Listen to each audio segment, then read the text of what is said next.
শাকিল, আপনি বর্তমানে কোন এলাকায় আছেন? সেখানকার পাম্পগুলোতে তেল সরবরাহের পরিস্থিতি কেমন দেখছেন? গ্রাহকরা কি বলছেন?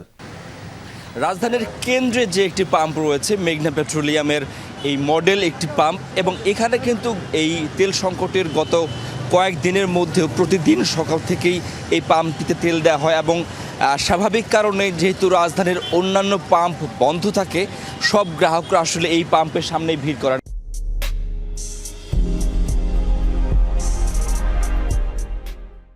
আপনি দেখতে পাচ্ছেন এই গাড়িগুলোর দীর্ঘ সারি কিন্তু প্রায় কাটাবন গিয়ে পৌঁছেছে, এবং এখান থেকে তেল নিতে যদিও বেশিরভাগ গ্রাহক এখানে অপেক্ষা করেন, কিন্তু এই কারণে কিন্তু লাইনটিও অনেক দীর্ঘ হয়ে থাকে এবং সময়ও বেশি লাগে।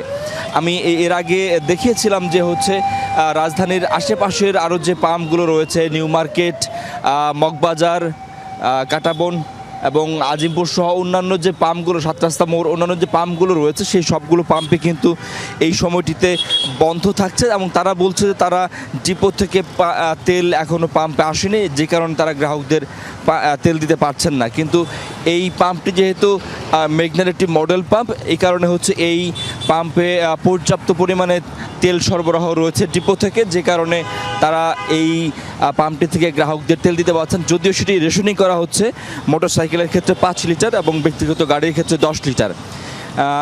এর পাশাপাশি এখানে যারা কর্মকর্তা রয়েছেন তারাও কিন্তু বলছেন তারাও ডিপো থেকে রেশনিং করেই তেল পাচ্ছেন, এবং আমি ওই দিন দেখেছিলাম আরও 4 দিন আগে এই পাম্পটি প্রায় 30,000 লিটারের মতো রেশনিং হিসাবে তেল পান, এবং সেই তেল দিয়ে তারা গ্রাহকদের চাহিদাটি পূরণ করে থাকেন। এবং এই পাম্পের যেহেতু একটি সুনাম রয়েছে, এই কারণে এখানেও খুব স্বাভাবিকভাবেই গ্রাহকদের ভিড় রয়েছে।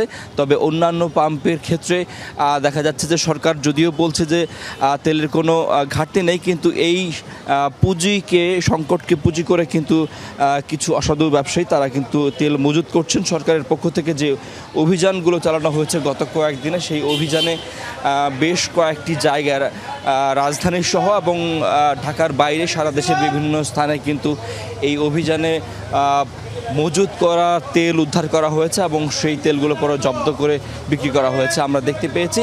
এবং সেটি পক্ষ থেকে বারবারই সরকারের পক্ষ থেকে বলা হচ্ছে যে সরকারের কাছে পর্যাপ্ত তেল রয়েছে, এখন যেন আসলে কেউ আর এই তেলগুলো মজুত না করেন এবং কেউ যেন প্রয়োজনের অতিরিক্ত তেল কেউ গ্রহণ না করেন, তাহলে সংকটটি তৈরি হবে। তবে সরকার বারবার আশ্বস্ত করার পরও গ্রাহকদের মধ্যে কিন্তু আতঙ্ক কাটেনি। রাব্বি।